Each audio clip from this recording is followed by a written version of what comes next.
Welcome to the Parsha Perspective.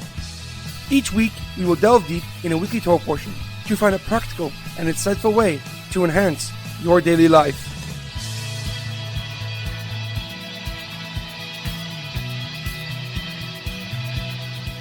Thank you for tuning in. My name is Shalom Yemini. Each week, we will look into the weekly Torah portion to find inspiration that will complement your daily life and intensify your connection to God. This week's Parsha Perspective is being dedicated in memory of Edward Ben Sarah. May his soul be uplifted and his memory a blessing. If you would like to sponsor a week of the Parsha Perspective, please email us at theparshaperspective@gmail.com. This week's Torah portion is Parshas Devarim. Our Parsha begins with Moshe Rabbeinu gathering the Jewish people for his final speech, just 37 days before his passing.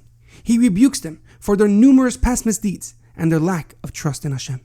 Moshe expressed to them the burden of leadership and how he alleviated the pressure by appointing leaders over each tribe. He recounts the spies' frightening reports of the land of Cana'an and the drastic consequences that arose from it. He also describes their journey throughout the desert, battling wars with the nations of Bashan, Sichon, Emor along the way. However, a question comes to mind.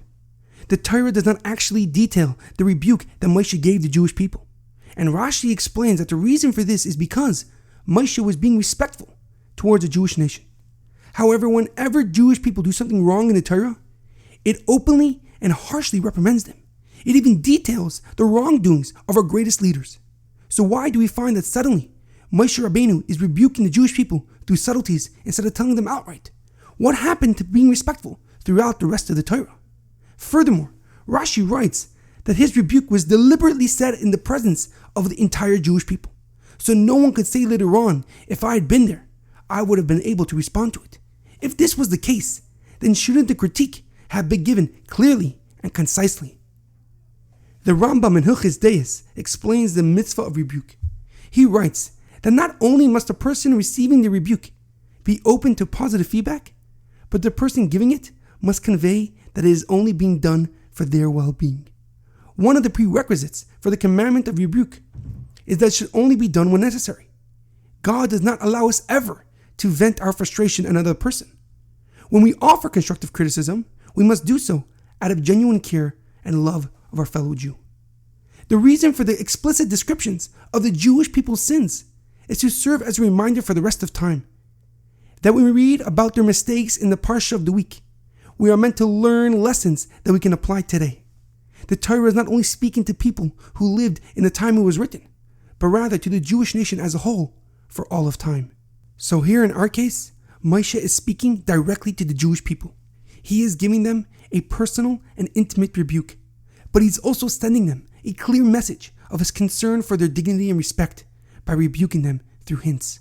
He is showing them that his mission in this world is to help them, not attack them, to make sure that they achieve their full potential and capabilities. In our daily life, it is imperative that we understand that it is human nature to become defensive when we feel we are being threatened.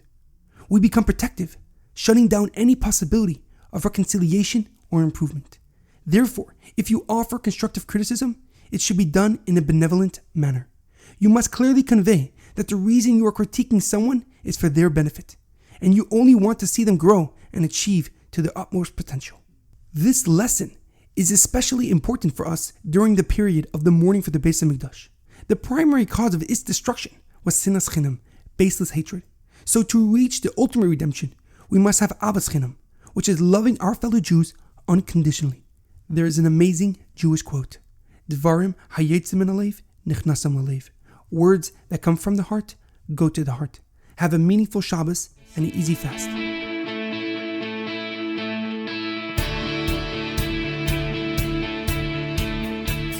Thank you for tuning in to the Parsha Perspective. Check out our website, theparshaperspective.com.